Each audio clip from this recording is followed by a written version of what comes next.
Now, which of these ways would you choose to reveal your secret crush on someone? A, would you write that person a letter?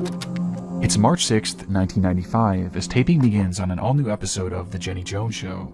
The program was essentially a tabloid talk show centered around everyday people caught up in unusual circumstances, which made for an entertaining yet often questionable program, with the showrunners doing everything in their power to make the content as shocking and sensational as possible.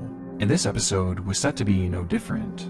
The segment centered around 6 people, each of whom had a secret admirer, who would be revealed for the very first time here on the show, with the most compelling of the group by far shaping up to be 24-year-old Jonathan Schmitz.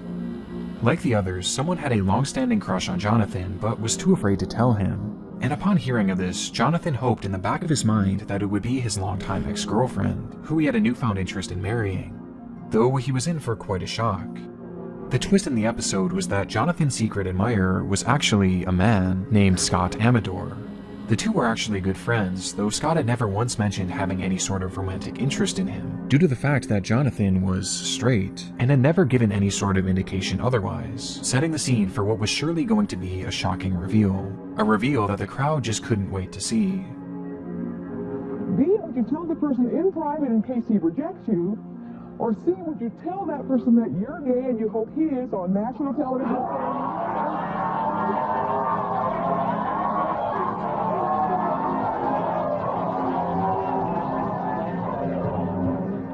The host, Jenny Jones, starts by talking to Scott and a mutual friend, inquiring as to how this crush began in the first place. I want you now to meet Donna and Scott. Now, Donna has been helping Scott pursue his secret crush on John. John's backstage. He can't hear us. How bad's the crush? Tell me about the first time you met him. Where was he? Basically, he was under a car, looking at her brake line. Yeah. And that was your first time? What was your first impression? Well, I only saw the lower half on, so you can imagine. Before she begins to dig even deeper, pushing Scott to disclose as much graphic personal information as possible, just to make things that much more entertaining. And his answers did not disappoint. Okay, you think about you have fantasies about him? I've had a couple, yeah. Yeah, you had when he was under the car, you had a fantasy about him. Yeah, something to do with like brake oil, line snapping, and... You have another one that involved, you were in a hammock or something? Tell us about that fantasy. Yeah, I thought about tying him up to my hammock. With all of Scott's secrets now out in the open, it was time to bring out the man himself, the object of Scott's affection, who had absolutely no idea what he was walking into. Let's have John come out here and see who has the crush on him. Here's John.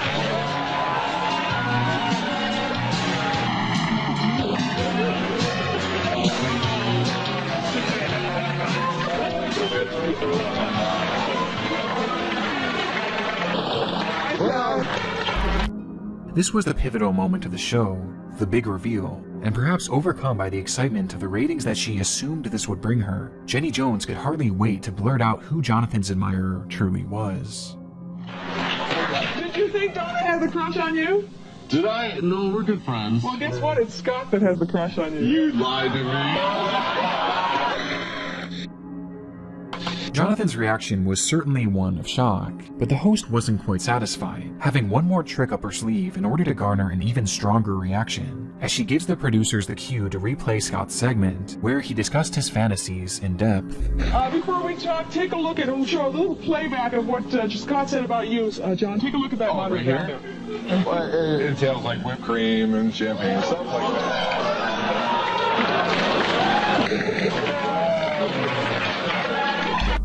And from here, the segment comes to a close, with Jonathan reaffirming that he is in fact straight, thus dashing Scott's hopes of ever dating the man. Did you have any idea that he liked you this much?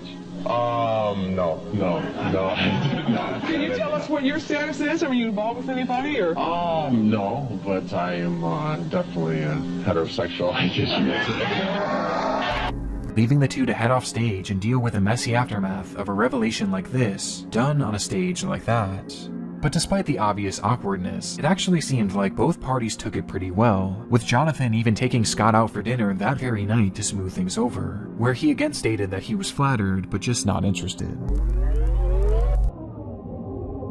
However, this civility wouldn't last long.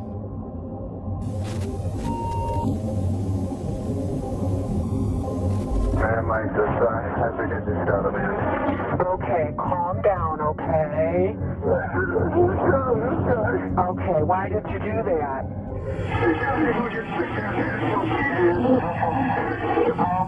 Okay, I want you to calm down.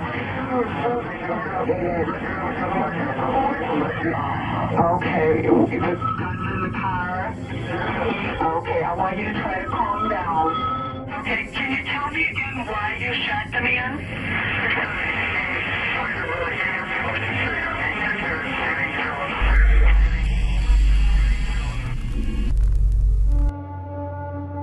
Though he didn't say it at the time, the truth was that Jonathan was left shaken and embarrassed by what had happened on the Jenny Jones show, and despite the fact that the program at this point hadn't even aired yet, it was weighing heavily on his mind, just knowing that it would soon be seen by people he knew. And this feeling was only intensified due to the fact that Scott was seemingly not taking no for an answer, leaving a note on Jonathan's door just 3 days later, writing, "If you want to turn this off, you'll have to use a tool.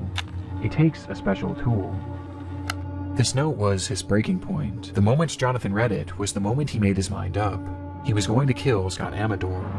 He left his house right then and there and purchased a shotgun, which he used to break down Scott's door, approaching the man and firing 2 shots at point-blank range, both of which connected, killing Scott instantly. With his mission accomplished, Jonathan sped away from the scene, calling the police shortly after and confessing to everything, stating his sole motivation for doing this being the humiliation he felt from Scott's own confession on that TV show, as well as his continued flirtation despite Jonathan's obvious disinterest. Though clearly this was no excuse to kill, and as a result, Jonathan was arrested and given 22 years in prison, from which he was released back in 2017. Due to the fallout from this episode, it was pulled from the lineup before it even made it to air, but today the full recording can be found across the internet, giving us a look at the stage on which A Killer was made, and a scene that has now become immortalized as one of the darkest moments in television history.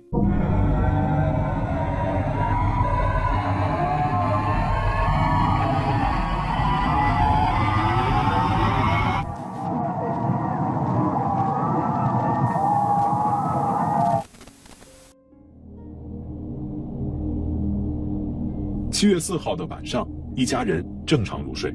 到了5号凌晨，意外发生了。5点半早晨，我醒了。我醒来的时候你不在。 He had nowhere else to turn.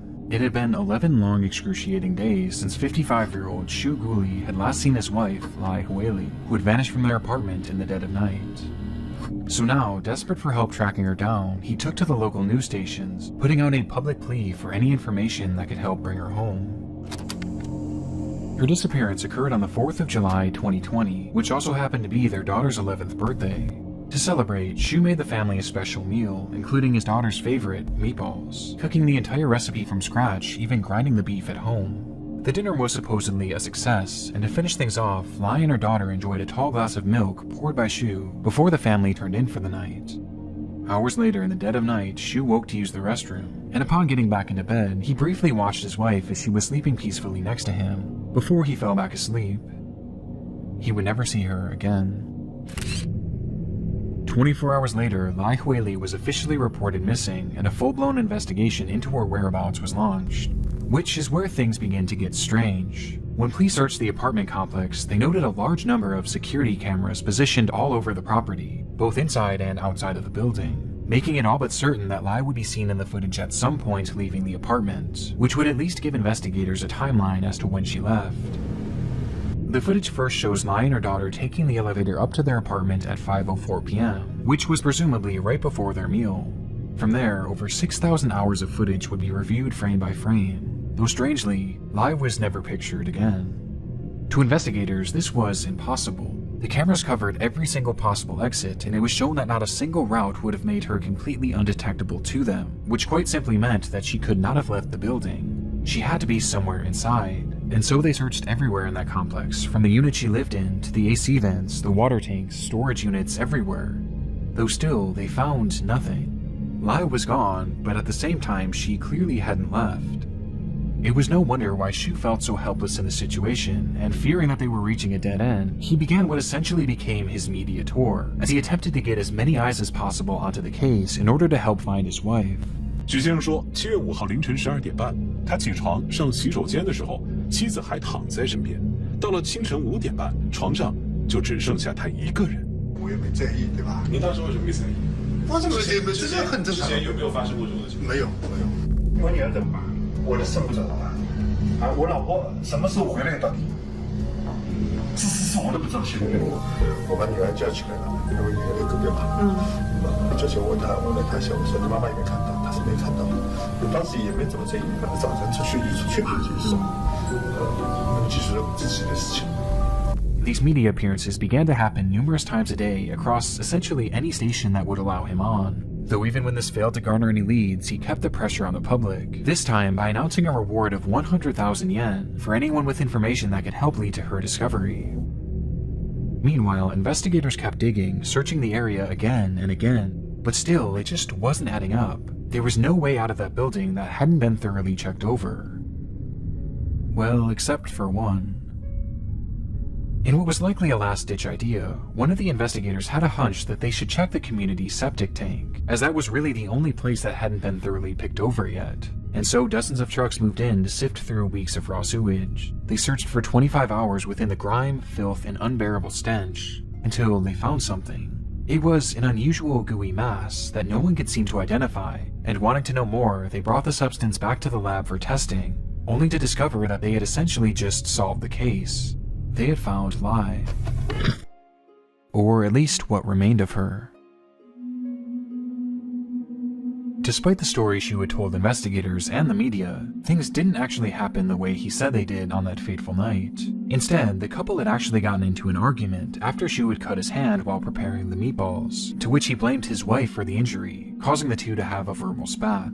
This was supposedly nothing uncommon for the pair, as the marriage had allegedly turned sour years before due to financial strain, meaning that this was far from their first fight, though it would be their last. When Shu handed his wife and daughter their milk for the night, each tall glass had actually been laced with sleeping medication, with the drug immediately taking effect and knocking both of them out. And with the house now silent, he smothered Lai with a pillow, thus ending her life.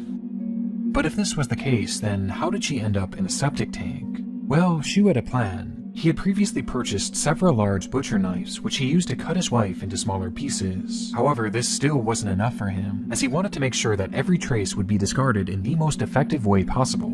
And so, he turned to the kitchen, and more specifically, the area he had prepared the meatballs in earlier, before proceeding to place her remains through the meat grinder, turning Lai into an unrecognizable mass of flesh that he would then methodically flush down the toilet over the course of many hours. 7月4号的晚上，一家人正常入睡。到了5号凌晨，意外发生了。5点半早晨，我醒了。我醒来的时候你在。 Despite playing the role of a loving husband and even a victim across his television interviews, this man had actually not only killed his wife, but desecrated her remains in a horrendous fashion. And looking back at some of his answers, it's honestly not all that surprising. 一个人他出不去的，按他的智商老实说，我这么多年了在跟他做夫妻了，对他了解，他是出不去的，就是。 As a result of his crimes, Shu Gulai would be sentenced to death, with his execution being set to happen in the near future.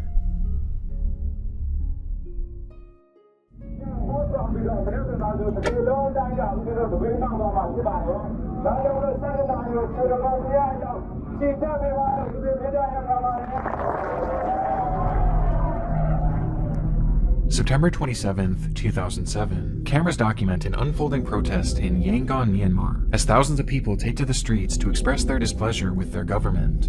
The demonstration was part of an emerging struggle later known as the Saffron Revolution, with tensions having risen in the month prior, when the government made the decision to remove subsidies on the price of gasoline, thus causing gas prices to inflate overnight by over 60%, throwing the economy into instant turmoil.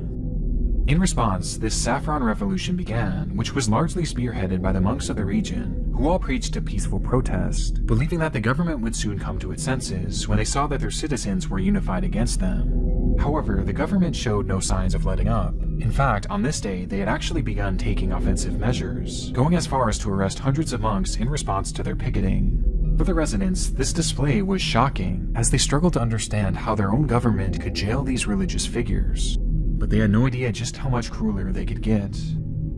As the demonstrators marched in the street that day, a line of officers announced that they had 10 minutes to go home or else they would face dire punishment. But the crowd refused to back down, being intent on marching on to let the world know just how serious they were.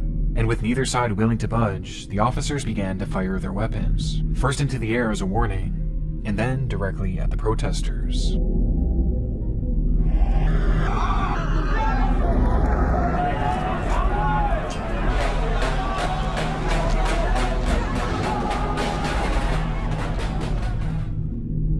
It was a massacre, with the official death toll being 10 innocent civilians, while others on site that day posited that the number was likely much higher. The footage is disturbing on its own, but there was another layer to this ordeal, one unexpected variable. A man named Kenji Nagai. Nagai was a journalist from Japan with a lengthy track record of reporting on situations in dangerous, even war-torn countries, building up an impressive resume in the journalism community. And during the Saffron Revolution, he was visiting the region with his camera to document the events firsthand, as he had done with so many conflicts before. Yet despite having so-called special protection due to his journalist status, Kenji never made it back home, with Myanmar officials reporting that he had accidentally been struck in the chest by a stray bullet, making him the only foreign casualty in this ordeal. The revelation was obviously heartbreaking for his family and for the entire country of Japan, who strongly condemned the slaying of Kenji as well as the slaying of the other protesters. But still, officials in Myanmar asserted that this was all just an unfortunate accident, a classic case of a man being in the wrong place at the wrong time. But this was only the beginning of the story.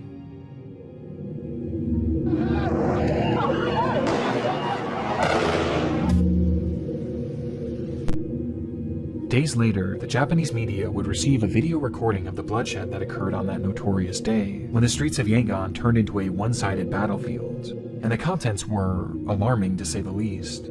逃げ惑う群衆を追いかけるように響き渡る数発の銃声。この時カメラは倒れ込む半ズボン姿の男性を捉えていた。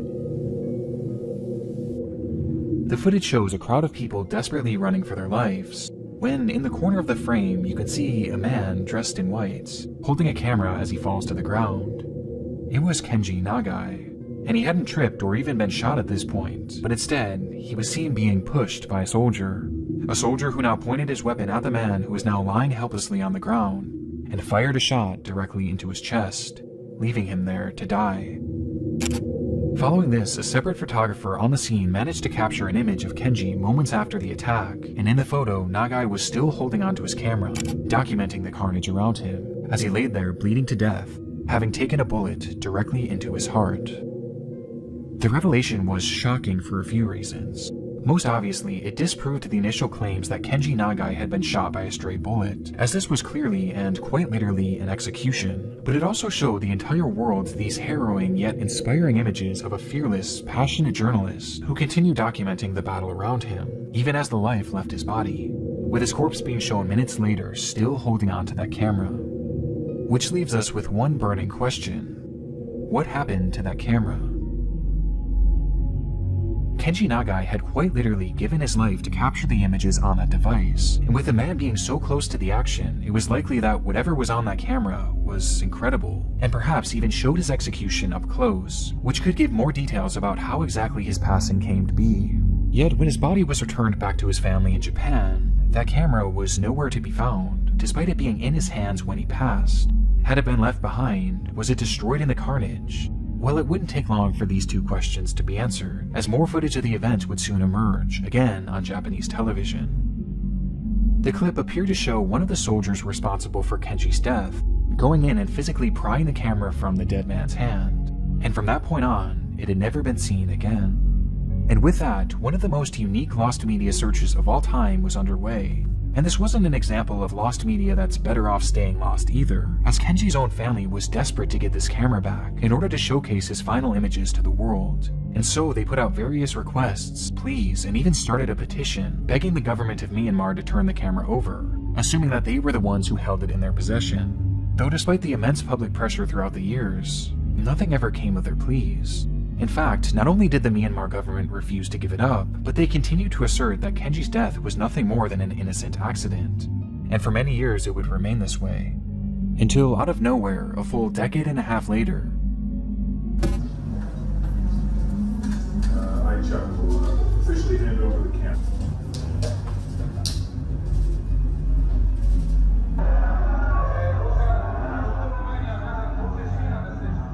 a press conference was held with the family of Kenji Nagai as the camera was finally returned to their possession. The story of how this camera got back to them is almost entirely a mystery. A group called the Democratic Voice of Burma was involved in some capacity, though they credited an unnamed individual as the catalyst behind its recovery, with many believing that this person had likely stolen the camera from the government and smuggled it out of Myanmar. But aside from the speculation, no further information was provided, which was probably done to ensure the safety of the individual involved. And despite having no confirmation as to where this camera had actually been, the family finally had it in their possession after 15 long years. And they've actually gone on to release bits and pieces of the footage from that day to the media, which finally gives us a look into some of Kenji's final moments.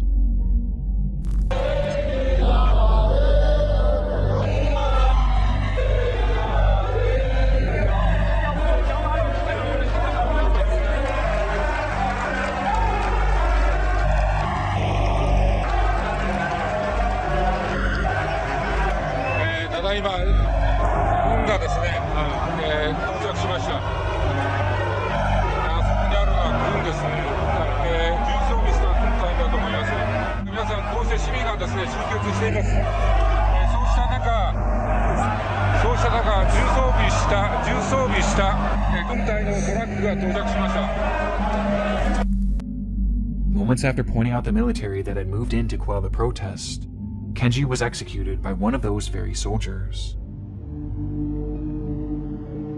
It's unclear how much more footage was actually on that camera, but for the time being, this is all that's been released to the public, and it's likely to remain that way forever.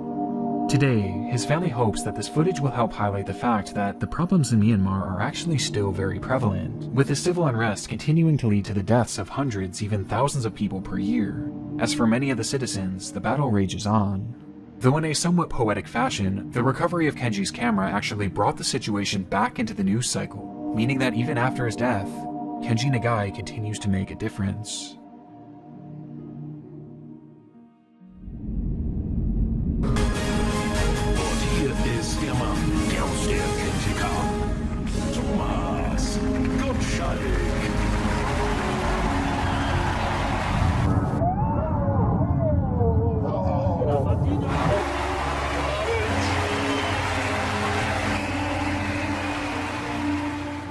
It was always a big deal when Wet and Das would go on air.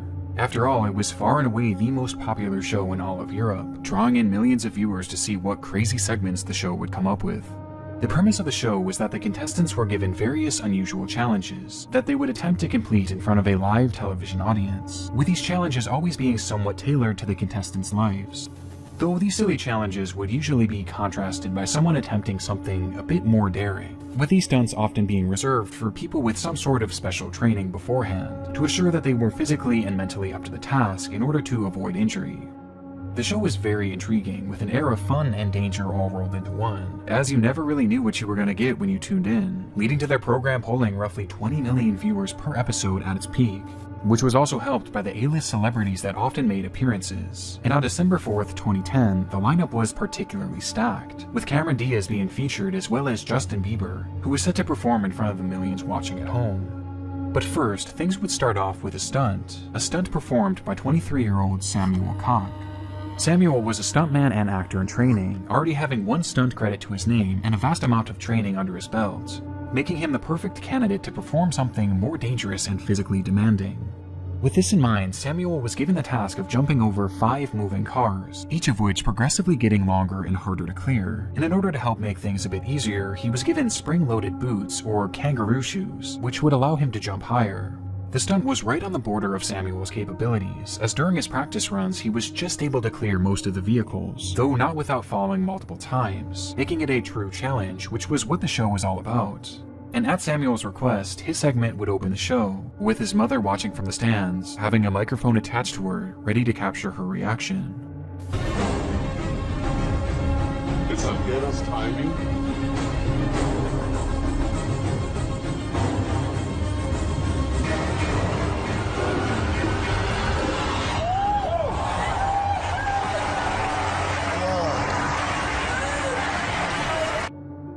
The first jump goes off cleanly, making it obvious that Samuel could actually do this. Though when approaching the second car,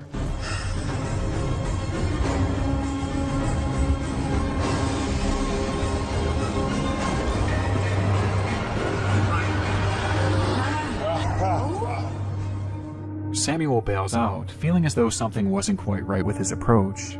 This meant that he would now have to execute the next 3 jumps without fail, or else he would lose the bet. And with the pressure mounting as the third car approached,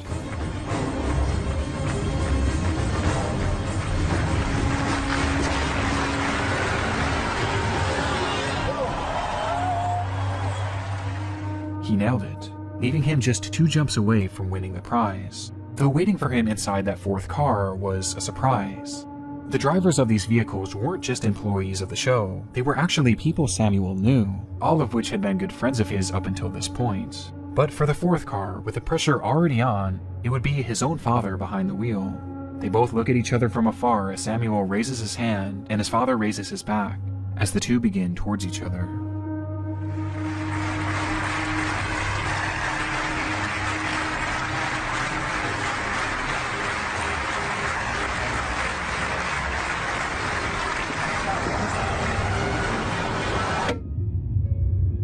Samuel jumps, but immediately something is wrong.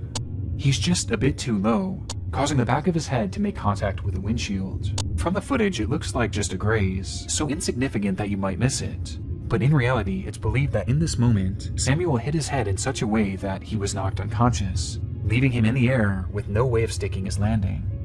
And with that, he falls to the ground, unable to protect himself, landing directly onto his face, with his mother's microphone briefly capturing her initial reaction.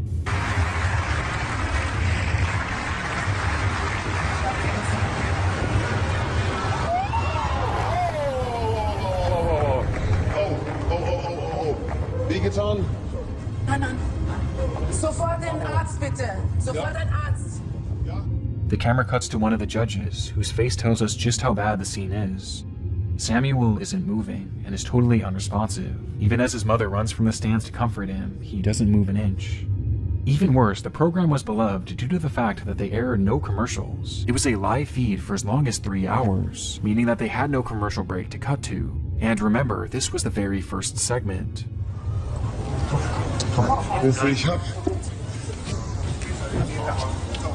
Instead, the cameras show the audience, all of whom were standing there stunned in complete silence, as paramedics rush in to help the man. It would be several excruciating minutes before the host, Thomas Gottschalk, announced that the show would be cancelled for the evening, ending the program early for the very first time in its history. Dankeschön, bis gleich, hoffentlich.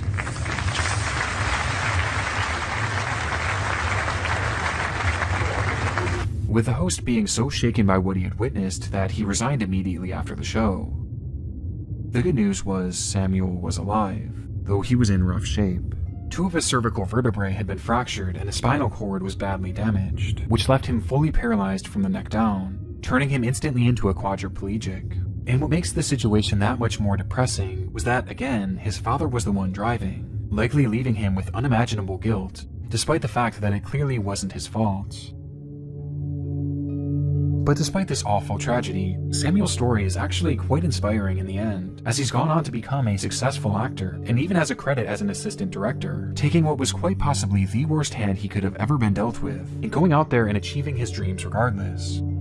Though meanwhile, Wetendas never really recovered from the incident, and would be cancelled just a few years later due to low ratings, with the most popular episode after the incident being one where Samuel himself actually made an appearance, where he forgave the show and claimed that what happened to him was not their fault. Though it seems the general public was not able to forget that horrific moment they had all witnessed on live TV.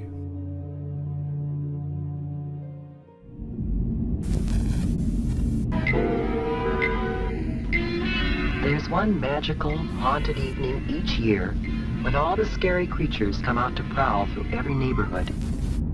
It's Halloween night, 1992. People across the UK are just getting home and settling in for the night, with many deciding to turn on their televisions in search of some spooky content to fit the mood, only to find a rather surprising option from an even more surprising source, the BBC.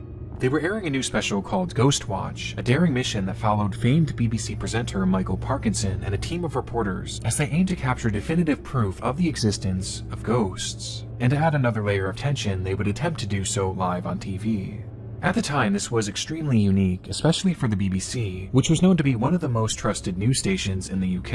And making things even more interesting, they weren't going to be doing their investigation at a well-known haunted destination, but rather a simple suburban home. A home inhabited by a family and what they claimed to be an intense, even violent spirit named Mr. Pipes. The name was given because the spirit produced loud banging noises, which the mother initially believed to be the home's old water pipes. The mother's name was Pamela Early, and she lived in the home with her two daughters, Suzanne and Kim, and for months they had been desperately trying to get the media's attention to help with these hauntings. However, most reporters who visited the scene labeled them as crazy, and so this was their moment to prove to the world that these paranormal occurrences were in fact real. Though early on, most viewers were left feeling the exact opposite way. Inside the home, reporter Sarah Green would experience essentially no activity for the first hour, with Michael Parkinson and a skeptic they had brought on for an interview casting serious doubt that the phenomena experienced inside the home prior was anything supernatural, instead blaming these supposed occurrences on psychological issues. And things only got worse from here, as upon hearing Mr. Pipe's infamous banging noises, Sarah actually caught Suzanne making the sounds herself by hitting a hammer against the wall, essentially disproving the entire story of the house. Quite extraordinary. We set out to catch a ghost, and sadly, very sadly, what we witnessed was a remarkable exposure of a hoax. Let's not be too hasty. Oh, come on, Doctor, please be. It was a rough showing. However, by the show's final hour, things began to take an unexpected turn.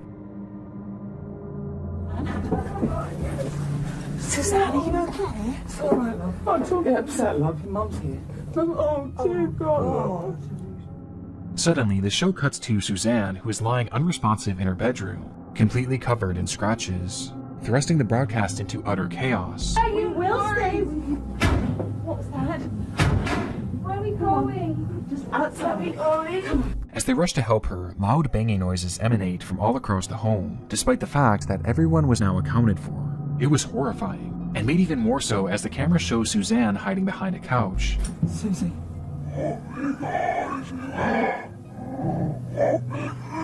Stop it! Stop it, Susie! Where she begins to speak in a low, unrecognizable voice, almost as if she was possessed. Now, in case you haven't caught on yet, Ghost Watch is a work of fiction. The entire show was actually a staged, pre-recorded movie, with everyone you see here being actors, except for Michael Parkinson, who was actually a presenter of the BBC, who was used to make the movie look as authentic as possible, in order to terrify the viewers. In fact, the show had even started with a brief disclaimer, explaining that this was all going to be a staged performance. Now, on BBC One, Screen One presents an unusual and sometimes disturbing film marking Halloween. Using the modern idiom of the outside broadcast, Michael Parkinson, Sarah Green, Mike Smith and Craig Charles star in Ghost Watch. But the problem was, most people didn't see this. And with the movie aiming to look as authentic as possible, many just took it at face value and truly believed that they were watching an actual real-life possession unfolding before their eyes. And the program wasn't over either. I won't spoil too much of the film, but from this point on, everything is chaotic and extremely tense, leading to the revelation being made that through this program, they had essentially just performed one massive seance, which left each of the 11 million viewers watching at home supposedly susceptible to demonic possession, with the program ending with Michael Parkinson himself becoming possessed. Will you assure me that my wife is safe? We have got an emergency generator. Whether or not we can bring it in, I don't know. I'm not going. What keeps looking?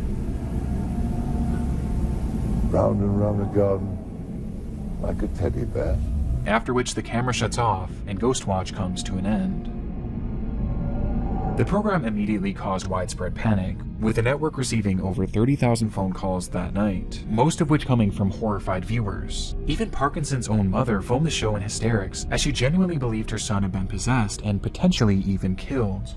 The stories from that night are incredible, with one woman calling the show and demanding compensation for a new pair of trousers, as her husband had quite literally defecated himself out of fear, as well as two boys who presented to their doctors with symptoms of PTSD.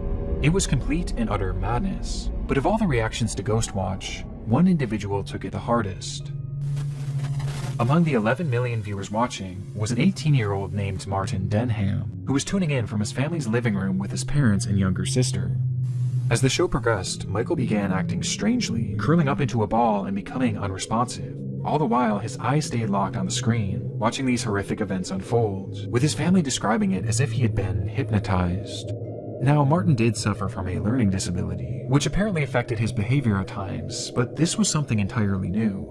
Starting that night, he was overcome with intense paranoia, as he began hearing noises around the house, which his parents recognized as the water pipes. This explanation only increased Martin's fear, however, as this was the exact excuse the mother had used on Ghostwatch to initially explain the paranormal phenomena. And so each time he heard these deep thudding noises, he believed they were coming from Mr. Pipes, with a spirit infiltrating his home thanks to that cursed show that he still believed to be real.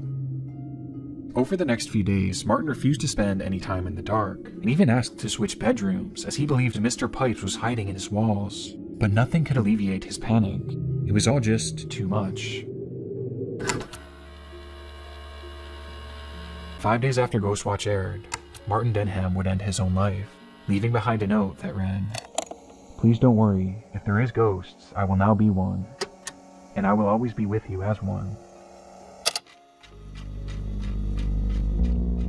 Ghostwatch was created to provide a viewing experience that was as realistic as possible, and unfortunately in this case it succeeded a little too well, thus causing the show to be banned from broadcast in the UK, where it has never aired since.